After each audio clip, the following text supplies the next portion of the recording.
अस्सलाम वालेकुम व रहमतुल्लाह। कहानी कनीज़ की 25वीं किस्त पेश है।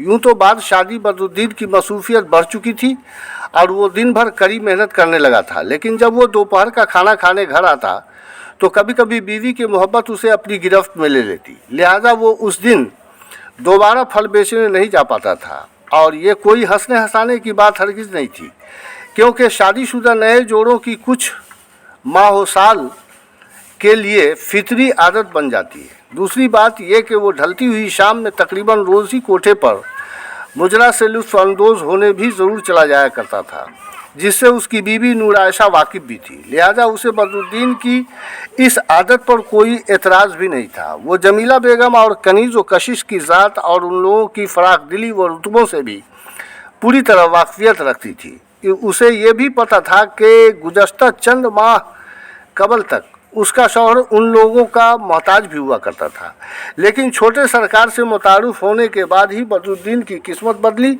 और वो एक अच्छे इंसान की सिफात व जिम्मेदारियों से रूबरू होने में कामयाब हुआ था। मगर छोटे सरकार तक उसकी रसाई का सबब भी कनीज़ व कशिश बीबियाँ ही बनी थीं। लिहाजा कुरैशा और नूर आयशा दोनों बानों के दिलों में कनीज़ व कशिश के लिए इज़्ज़त व एहतराम का वसी मकाम था। और कुल मिलाकर बदरुद्दीन व नूर आयशा बाद शादी खुद में बेहद मुतमईन थे। लेकिन अब आगे की कहानी में खुद कनीज़ गर्दिशों का शिकार होने वाली थी, जिससे वो बिल्कुल बेनियाज थी। जाहिर बात है कि चिंगारी जब शोला बनता है तो हवा मिलते ही कई घरों को राख में तब्दील कर देता है, और यही हाल कमबख्त मोहब्बत की भी होती है। इधर चंद दिनों से एक अजनबी बुर्कापोश औरत कनीज़ का ताक़ुब कर रही थी, जिससे वो बिल्कुल बेखबर थी। बल्कि कशिश बानो, छोटे सरकार और बदरुद्दीन किसी के भी वहमो गुमान में ये ख्याल पैदा नहीं हुआ था कि ऐसा भी हो सकता है। कनीज़ के कॉलेज आने जाने वाले मुकर्रर औकात में वो औरत अक्सर कॉलेज के इर्द गिर्द चक्कर लगाती रहती थी। बरसूरत इस सिलसिले में अगर सबसे पहले किसी का माथा ठनका था तो वो दीपा थी, जिसने उसकी हरकत व सिकनात पर गौर किया था। उस दिन शनिचर था, 2 बज रहे थे। तश्करान उसकी रेडी के करीब स्टूल पर बैठा किसी पेपर की वर्करदानी कर रहा था और अजनबी औरत सड़क के मुखालिफ सिम चक्कर काटती हुई नकाब के अंदर से तश्करान को ही घूर घूर कर देख रही थी। उसकी कार दीपा की रेडी से चंद कदम आगे खड़ी थी। उसी चंद लम्हों के अंदर कनीज़ अपना आखिरी पीरियड ख़त्म करके बाहर निकली और तश्करान पर नज़र पड़ते ही मुस्कुरा पड़ी। उसने अपना नकाब सर के ऊपर पलट रखा था। करीब आते हुए पेपर में खोए हुए तश्करान को सलाम किया तो वो चौंकते हुए कनीज़ को देखकर मुस्कुरा पड़ा। कनीज़ बोली, ये बिन बादल बरसात की तरह आप यहाँ? तश्करान स्टूल से उठते हुए मुसरत आमेज लहजे में बोला, हाँ डार्लिंग, आज शनिचर है ना, लिहाजा काम कम था, इसलिए यहाँ आकर बैठ गया। तुम बारसूरत ठीक तो हो ना? हाँ मैं ठीक हूँ। लेकिन आप कब से बैठे थे यहाँ? कनीज़ के जवाब में उसने कहा, यही कोई 25 मिनट से। कनीज़ दिललुबाना अंदाज में मुस्कुरा कर बोली, आज कहाँ ले चलने का इरादा है? उसने अपनी कलाई घड़ी देखते हुए मज़ीद कहा, अभी 1-1.5 घंटे का वक्त है मेरे पास। तश्करान बोला, ये आपकी ख्वाहिश पर मुनहसर है। हवेली पर चलिए या दीपक होटल, कुछ खा पी कर आपको छोड़ाऊँगा। वैसे आपकी आप ही कैसी हैं बताया नहीं।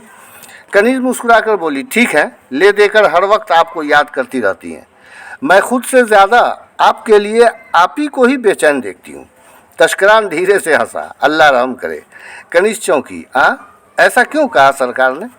जवाबन तश्करान ने अफसुर्दा मुस्कान के साथ कहा, कनीज़ तुमने कहा था कि बद्दू भैया तुम्हारी आप ही से खामोश मोहब्बत करते हैं। मैं समझता हूँ कि बद्दू भाई वाली कैफियत अब मेरी निस्बत तुम्हारी आप ही की है। कनीज़ धीरे से हंस कर बोली, नो माई लॉर्ड, ऑब्जेक्शन। आप ही बद्दू मियाँ की मोहब्बत से लाइल्म थी, क्योंकि उसे कभी खुद के काबिल समझा ही नहीं, तो फिर तवज्जो देने का कोई सवाल ही कहाँ पैदा होता था।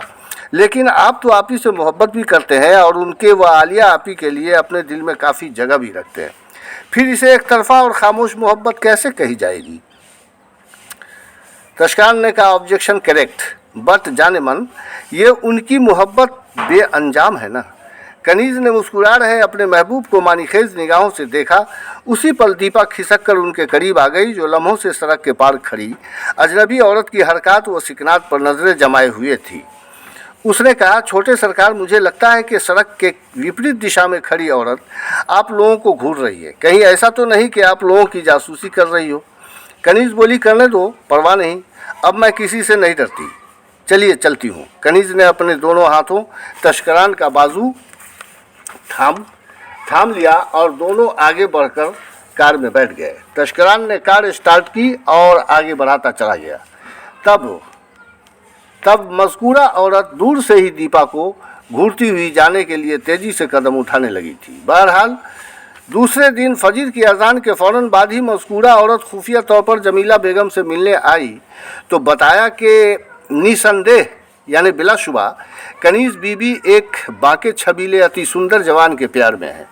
वो मुझे किसी रईस उमरा की ही नस्ल का मालूम हुआ।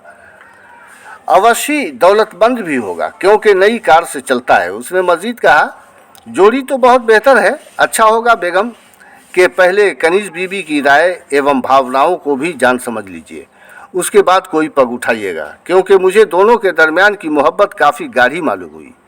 जमीला बेगम ने अपना गुस्सा दबाते हुए पूछा, क्या तुम्हें अपने यार से गाढ़ी मोहब्बत नहीं थी नंदिनी? क्या तुम्हें अपने यार से गाढ़ी मोहब्बत नहीं थी नंदिनी?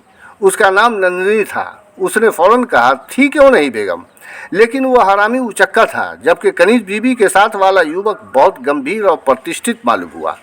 लम्हों एक साथ खड़े रहकर एक दूसरे से बातें करते रहे, लेकिन उसने बीबी को छुआ भी नहीं, बल्कि बीबी ही चहकती हुई उसकी बाह थाम कर कार तक पहुंची थी। जमीला ने कहा, जो भी हो नंदिनी, लेकिन मैं किसी भी सूरत हाल में अपनी बेटी की राय की मोहताज हरगिज़ नहीं हूँ, लिहाजा हम जो चाहेंगे वही होगा। वैसे मैं तुम्हारी शुक्रगुजार हूँ कि तुमने मेरी मदद की और मेरी कयास को हकीकत साबित कर दिया। अपने अल्फाज के साथ ही जमीला बेगम ने तकिया के नीचे से 2000 रुपये निकाल कर उसे थमा दिया और वो प्रणाम करके दबे कदमों वापस चली गई। मगर इस वाक़या की ज़रा भी भनक कनीज़ व कशिश को नहीं लगी थी, क्योंकि दोनों ही अपनी ख्वाबगाह में गहरी नींद सोई थी। एक नज़र नंदिनी पर भी डालिए, जिसे 18 साल की उम्र में उसके पड़ोसी गांव के एक लड़के ने प्यार किया और इस्तेमाल भी किया। दोनों एक मकामी हायर सेकेंडरी स्कूल में ज़ेर तालीम थे।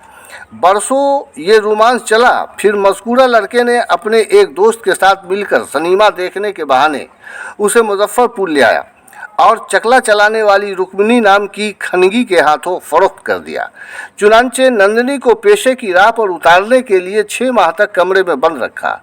तरह तरह की अजियतें दी गईं। अंजामकार उसे अपने हालात से समझौता करना ही पड़ा। हालांकि आखिर में वही नंदिनी चकला की मालकिन रुक्मिनी की सबसे ज़्यादा चहीती बन गई।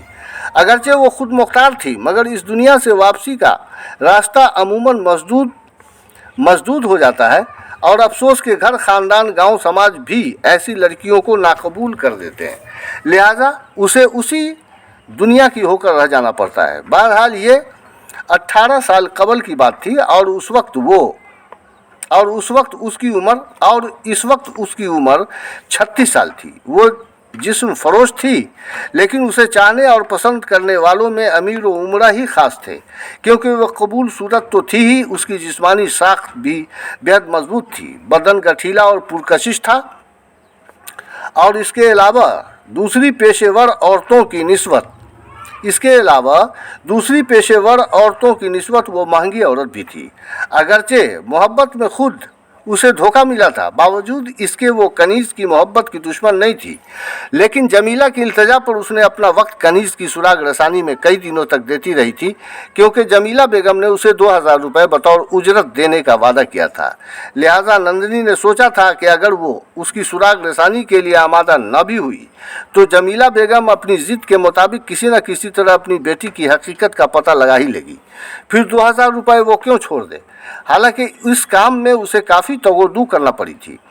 वैसे नंदिनी को इस बात का कतई इल्म नहीं था कि बेगम जमीला मोहब्बत की खास दुश्मन है और उसे रईस उमरा की औलादों से सख्त नफरत भी है। चुनांचे उसके वापस जाते ही जमीला बेगम का शाना जमीला बेगम काशाना इब्राहिम पर पहुंची। सदर गेट अध खुला था और अंदरूनी शहर में बदरुद्दीन मंडी जाने के लिए तैयार खड़ा चाय पी रहा था। जमीला बेगम और उसके मौजूदा तेवर देखते ही बदरुद्दीन और उसकी बीवी नूर आयशा मुताहिर हो गए। फिर भी बैक वक्त दोनों मियाँ बीवी ने उसे सलाम किया तो भारी मन से उसका जवाब देती हुई जमीला बेगम ने तायराना निगाहों से पूरी हवेली का जायज़ा लिया, क्योंकि वो गालिबन पहली बार यहाँ आई थी।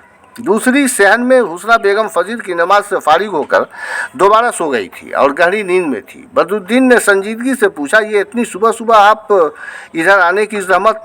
जमीला दरमियान में ही उसकी बात काट कर बोली, हाँ बद्दू मियाँ, आखिरकार वही हुआ जिसकी पेशगोई की थी आपने।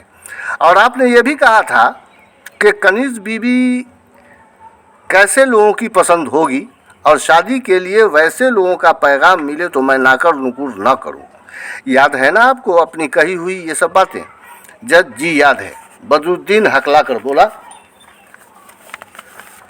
बदरुद्दीन हकला कर बोला तो जवाब में जमीला ने कहा, मगर अब तक मुझे इस तरह का पैगाम तो मौसूल नहीं हुआ। अलबत्ता वो किसी की बाहें थाम कर आवारागर्दी करती हुई ज़रूर देखी गई है। बदरुद्दीन ने फ़ौरन कहा, आवारागर्दी नाजेबा अल्फाज है मोहतरमा। बीबी कनीज़ वैसे बेटी आपकी है, लेकिन उसके मजबूत किरदार पर 16 आने भरोसा मुझे है। अगर तुरफैन की जानिब से पैगाम नहीं मिला है तो यकीनन मिलेगा, सब्र के साथ इंतज़ार कीजिए। जमीला बेगम फुनकारती हुई बोली, बहुत खूब बदरुद्दीन, ताकि पैगाम की जगह वो खुद पेट फुलाकर रोटी सी सकती कोठे पर वापस आ जाए और मैं खुदकुशी करने पर मजबूर हो जाऊं। ये हरगिज़ मुमकिन नहीं है मोहतरमा। बदरुद्दीन के जवाब में उसकी दबी दबी सी चीख निकल पड़ी। उसने कहा, क्यों मुमकिन नहीं है बद्दू मियाँ? हर ज़माने में यही सब तो होता रहा है। इसका मतलब है कि तुम इब्तदा से ही सब कुछ जानते हो कि मेरी बेटी किसके दामे फरेब में गिरफ्तार है और कौन उसे सब्ज़ बाग दिखा रहा है, लेकिन तुमने साफ लफ्ज़ों में मुझे कभी कुछ नहीं बताया। कैसे नमक हराम शख्स हो तुम बदरुद्दीन। मैंने कभी तुम्हारे मुतालिक ऐसा तस्वुर भी नहीं किया था। बदरुद्दीन ने कहा, सच तो यह है बड़ी बी कि वो किससे मोहब्बत करती है और वो कौन है जिसने कनीज़ को अपने दाम फरेब में गिरफ्तार कर रखा है, मैं अभी भी नहीं जानता हूँ। वैसे अगर आपको ठोस सबूत मिल चुका है तो मैं भी इसकी तफसीलात पता करने की कोशिश करूँगा। जमीला ने सख्त लहजे में कहा, तुम क्या कर सकते हो वो तुम जानो, लेकिन मुझे बिल्कुल यकीन नहीं होता है कि तुम्हें कोई इल्म नहीं है। क्या तुम्हें अब तक मालूम नहीं हो सका है कि मेरे कोठे पर आने वाला अजनबी जवान कौन है? नहीं मोहतरमा, बिल्कुल नहीं। ठीक है, ये पता भी लग ही जाएगा, क्योंकि मैं खुद कमर बस्ता हूँ। मुअज़्ज़ 1-2 दिनों की बात है। वो अपने अल्फाज के साथ ही जाने को मुड़ी तो बदरुद्दीन ने कहा, कम से कम चाय तो पीती जाइए। जाते हुए जमीला ने कहा, अभी इसकी ज़रूरत नहीं, और गेट से बाहर चली गई, जहाँ दरवाजे पर रिक्शा वाला इसका मुंतज़िर था। नूर आयशा ने बदरुद्दीन की आंखों में झांकते हुए कहा, बेगम खाला कुछ ज़्यादा ही परेशान है। बदरुद्दीन बोला, वैसे तो आपकी बेगम खाला खुद एक जज्बाती खातून है, लेकिन थोड़ी कोताही हमारे छोटे सरकार की जानिब से भी हो रही है। अब उन्हें खुद को गुमनाम रखना या किसी मुअम्मा और पहेली की तरह बनाकर नहीं रखना चाहिए। कनीज़ बीबी के लिए उनके दिल में जो बातें हैं उसे सामने आकर वाज़ेह कर देना चाहिए, ताकि कनीज़ पर कोई उल्टा सुल्टा प्रेशर उसकी माँ की जानिब से न पड़े। यकीनन किसी ने उसे छोटे सरकार के साथ देख लिया है और बड़ी बी के सामने चुगली कर दी है। यही सबब है कि वो चिरागपा हैं। दरअसल बड़ी बी खुद कभी ज़बरदस्त गलती का मुर्तकिब बन चुकी हैं, इसलिए हमेशा खदशात की आंधी में उनका घिरी रहना लाजमी भी है। मैं निकलता हूँ नूरी, अब इसी वक्त सरकार से मिलना है मुझे। रूनुमा हुए इस वाक़या को इत्लान अर्ज़ करना ज़रूरी है, ताकि वो अपने और कनीज़ के मामले पर संजीदगी से गौर कर सकें। अपने अल्फाज के साथ ही बदरुद्दीन साइकिल ठेली लेकर निकल पड़ा था। उधर जमीला बेगम जब कोठे पर वापस पहुंची, उस वक्त तक कनीज़ व कशिश सोई ही थी और दीवार घड़ी 5:45 बजा रही थी। कनीज़ के बेदार होने में अभी कमो बेश 1 घंटा बाकी था, जबकि कशिश 9 बजे के बाद ही सोकर उठती थी। वो बावर्ची खाने में जाकर अपने लिए चाय बनाई और उसे लेकर अपने कमरे में सोफ़ा पर बैठकर पीने लगी। उलझन और परेशानियों के साथ उसका गुस्सा भी 7वीं आसमान पर था। बेटी की जानिब से उसके दिलो दिमाग को बहुत बड़ा झटका और सदमा लगा था। बहरहाल 7:30 बजे कनीज बेदार हुई तो ज़रूरियात से फारिग होकर गुस्ल किया और माँ के कमरे में जाकर चाय के लिए पूछना चाहा, लेकिन वो सरापा चादर ओढ़े अपने फर्श पर सोई थी। खाली कप टेबल पर रखी थी, उसे कनीज ने उठा लिया और सोचा उसकी अम्मी खिलाफ तवक्को आज कबल अज वक्त खुद से चाय बनाकर पी ली है, और दोबारा सो गई। वो किचन में जाने के लिए कमरे से बाहर निकली ही थी कि कुरैशा आ गई।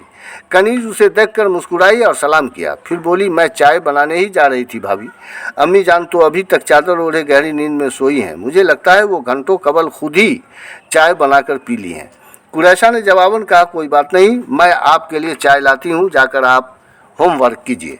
ठीक है भाभी कहकर वो अपने कमरे में चली गई। दूसरी जानिब बदरुद्दीन ब्रह्मपुरा हवेली पर पहुंचा और छोटे सरकार को सुबह की न्यूज़ से रोशनास किया, लेकिन तस्करान का चेहरा बिल्कुल पुरसुकून था। उसने मुस्कुराते हुए कहा, आप तो इस तरह तवहुश व सरासमिगी के शिकार हैं बद्दू भाई, जैसे कोई ख़तरनाक तूफान आने वाला है। दौरान गुफ्तगू रहीम मंसूरी चाय लेकर आ गया।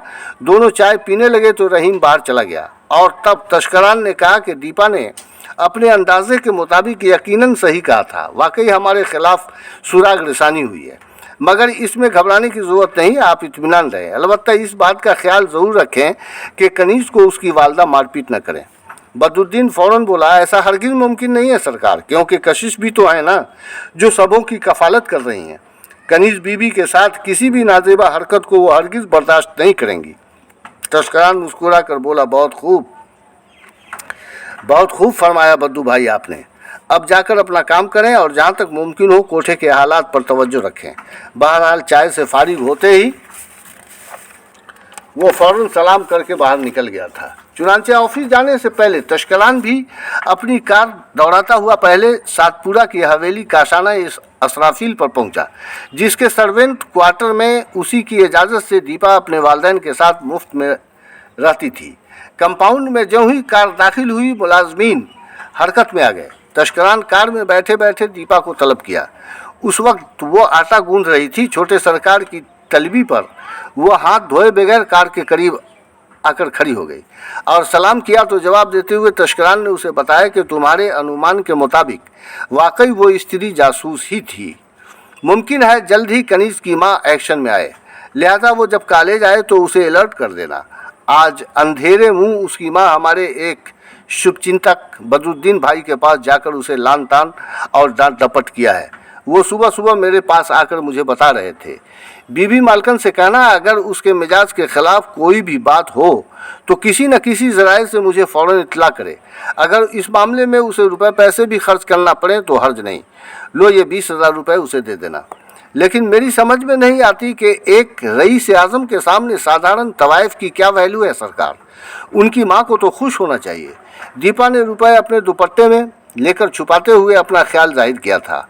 इस पर तस्करान ने धीरे से हंसकर कहा, तुमने शायद वो कहावत नहीं सुना दीपा कि दूध से मुंह जलने पर लोग छाछ भी फूंक कर पीते हैं। दरअसल मैडम खुद कभी किसी ज़माने में ज़बरदस्त ठोकर खा चुकी हैं, इसलिए उन्हें अमीर व उमरा से सख्त नफरत भी है।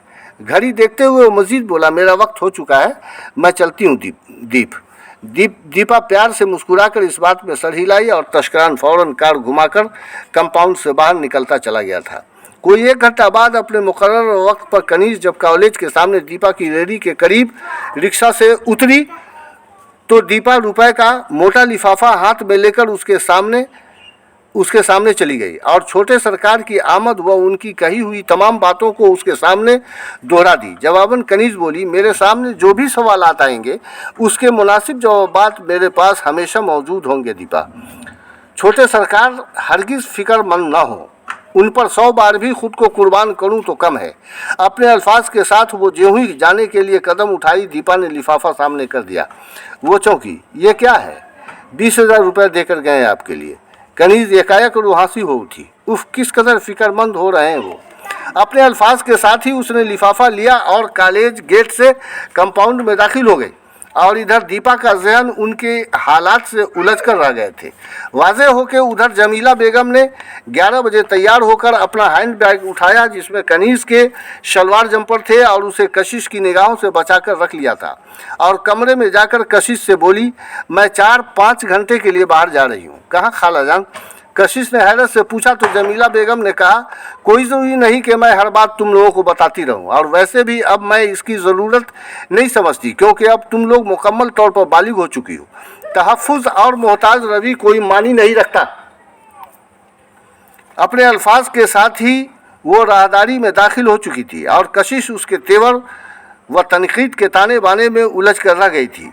मामला क्या था, ये बात उसकी सोच से कतई परे थी, लिहाजा उसका फिक्रमंद होना भी लाजमी था।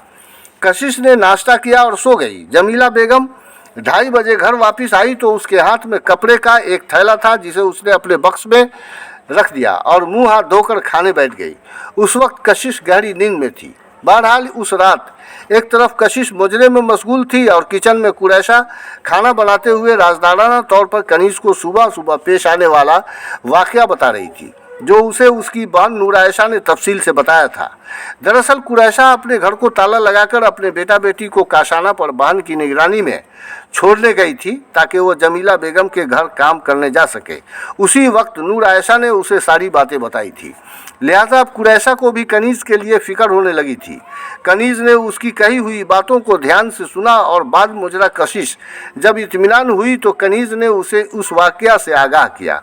कशिश ने उसे समझाते हुए कहा कि ज़्यादा फिक्रमंद होने की ज़रूरत नहीं, छोटे सरकार है ना, वैसे भी बेहतर है कि तुम्हारी मोहब्बत का फसाना मुकम्मल तौर पर वाज़ा हो जाए। उसी आशना बदरुद्दीन को गैलरी में खड़ी देखकर जमीला बेगम ने पूछा, आप अभी तक गए नहीं मियाँ बदरुद्दीन? जी, मैंने सोचा मैडम कि मोहतरमा यानी कुरैशा बानो को साथ ही लेकर जाऊँ। आज की शब ये कासाना पर ही रहेंगी। जमीला बोली, ये तो बहुत अच्छी बात है। कुरैशा अब आपकी खासम खास हैं, इसलिए इसका और इसके बच्चों का पूरा ख्याल रखना आपका फ़र्ज़ बनता है। जी मोहतरमा। बदरुद्दीन ने उसके ख्याल की तायीद की तो जमीला फिर बोली, बाहर क्या कर रहे हैं, आकर अंदर बैठिए।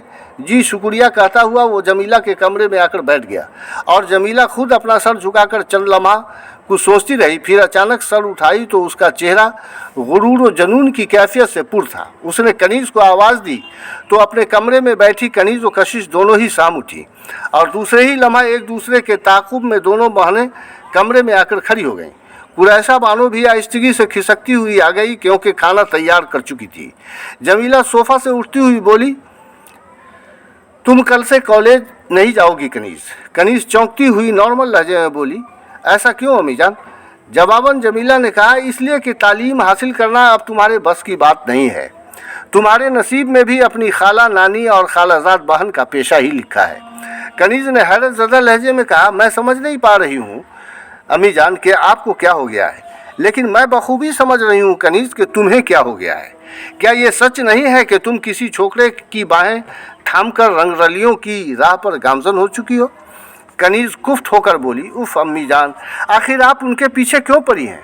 जमीला बेगम किसी हद तक अपना गुस्सा दबाते हुए बोली, मैं इसलिए उसके पीछे पड़ चुकी हूँ क्योंकि वो तुम्हारे पीछे पड़ गया है। कनीज़ ने अफसुर्दा लहजे में कहा, मुझ बदनसीब तवाइफजादी से उनका क्या मुआवजा? ये तो उनकी खुलूसियत है अम्मी जान कि वो मुझे मोहब्बत और हमदर्दी की निगाहों से देखते हैं। बदरुद्दीन ने दरमियान में लुकमा दिया, बेशक मोहतरमा। जवाबन जमीला चीख पड़ी, खामोश बदरुद्दीन, तुम्हें किसने कहा लुकमा देने को? तुम सबों ने मिलकर ही इसका दिमाग ख़राब किया है। बदरुद्दीन सिटपिटाकर सोफ़ा से उठते हुए सर झुकाकर बड़बड़ाया, मैंने क्या किया है? उसकी बातों की अनसुनी करते हुए जमीला ने कनीज़ की जानिब देखा और बोली, आखिरकार तुम्हारे दिल की बात ज़ुबान पर आ ही गई कनीज़। कौन है वो तुम्हें हमदर्दी व मोहब्बत से, माफ़ कीजिएगा, कौन है वो तुम्हें हमदर्दी व मोहब्बत से देखने वाला? किसका बेटा पोता है? वो गुरूर से मुस्कुराई। कनीज़ ने नर्म लहजे में कहा, मोहब्बत किसी के शिजरे की मोहताज नहीं होती अम्मी जान, उसे तो हसीन कुशादा दिल का आशियाना चाहिए। बहुत खूब, उसके दिल में आशियाना बना बैठी और ये भी नहीं जाना कि वो कुत्ता बिल्ला कौन है? जमीला के जवाब में कनीज़ निगाहें बुलंद करके बोली, कुत्ता बिल्ला भी अपनी वफादारी के सबब अपने आका की निगाहों में चहीते बन जाते हैं अम्मी जान, मगर हम अपनी फितरत के सबब कोठे के बदतरीन मुकाम से कभी ऊपर नहीं उठ पाते हैं, क्योंकि हमें किसी की शख्सियत को समझने की सलाहियत ही नहीं होती। मैं सिर्फ इतना जानती हूँ कि वो एक अजीम इंसान है। बदरुद्दीन दरमियान में फिर बोल उठा, 100% दुरुस्त फरमा रही हैं आप कनीज़ दीदी। जमीला ने गुर्रा कर उसे देखा और फिर कनीज से पूछा, क्या पाया है तुमने उसकी अजमत में बेटी? कनीज निगाहें झुकाकर बोली, अपना सुनहरा मुस्तकबिल। जमीला फिर चीख पड़ी, कनीज, ये कभी मुमकिन नहीं हो सकता बेटी। ऐसे मुस्तकबिल का ख्वाब बेशुमार तवाइफों और तवाइफजादियों ने देखा, जिसकी ताबीर में रखेल और दाश्ता से ऊंचा मुकाम नहीं मिल पाया। तुम्हारी माँ ने भी अपनी माँ जोहरा बेगम के समझाने पर ऐसा ही कहा था, लेकिन अंजाम कार मोहब्बत मुंह की खाना पड़ी। कनीज ने दबे लहजे में कहा, यह अपने अपने परख की बात है मीजान, मुमकिन है शिनाख्त में आपसे गलती हुई होगी। जमीला बेटी की बात सुनकर पूरी कुव्वत से चीख पड़ी, खामोश गुस्ताख लड़की। और अपने अल्फाज के साथ ही उसने जन्नाटेदार थप्पड़ कनीज के गाल पर जड़ दिया। बदरुद्दीन, कुरैशा व कशिश सिहम उठी और कनीज तिलमिला गई। जमीला ने चीखते हुए मजीद कहा, मालूम हुआ कि पागल कुत्ते की मोहब्बत जनून बनकर तुम्हारे सर पर सवार है, लेकिन तुम्हें यह नहीं मालूम कि उस जनून को कुचलने के लिए तेरे पैरों में बांधे जाने वाले घुंघरू ही काफ़ी होंगे। कनीज अपने गाल पर हाथ रखकर सिसकते हुए बोली, ये कभी नहीं हो सकता अम्मी जान। जमीला सख्त लहजे में बोली, यही होगा, क्योंकि घुंघरू ही तुम्हारा मुकद्दर है और मुजरा तुम्हारी आखिरी मंजिल। किसी उबाश लौंडे के इश्क मोहब्बत में गिरफ्तार होकर और आके ज़िंदगी के आखिरी सफ़र पर लफ्ज़ दास्ता लिखने से कहीं ज़्यादा बेहतर कोठे की ज़िंदगी है। इसे ले जाओ कशिश, परसों से तुम आराम करोगी और यह महफिल का तमाशा बनेगी। सहमी हुई कशिश ने आहिस्तगी से उसकी बाँह थाम ली और अपने कमरे की जानिब बढ़ गई तो कुरैशा ने अफसुर्दा लहजे में कहा, खाला भी आपके लिए खाना नहीं कुरैशा, तुम अपना खाना ले लो और जाओ, मैं बाद में खा लूँगी। बदरुद्दीन ने कुरैशा की जानिब देखकर कहा, आज काशाना पर ही आपके लिए भी खाना बना है, अब आप चल सकती हैं। बदरुद्दीन आगे बढ़ा तो कुरैशा भी उसके ताक़ुब में चल पड़ी। सीढ़ियाँ उतरते हुए देखा नीचे कुर्बो अजवार की दर्जनों तवाइफें, लड़कियां और कई मर्द खड़े थे। बदरुद्दीन अनदेखा करके एक खाली रिक्शा में कुरैशा को लेकर बैठ गया और काशाना पर पहुंचकर उसे बोला, आप अंदर जाइए, मैं ब्रह्मपुरा हवेली पर जा रहा हूं। छोटे सरकार को इत्तला करना ज़रूरी है। आप लोग खाना खा लेंगी, मैं आऊँगा तो देखा जाएगा। बहरसूरत कहानी कनीज़ की 25वीं किस्त मुकम्मल हुई। अगर आपका कुछ ज़्यादा ही वक्त ले लिया मैंने, इसके लिए माज़रत चाहता हूँ। बाकी आइंदा। अस्सलामु अलैकुम।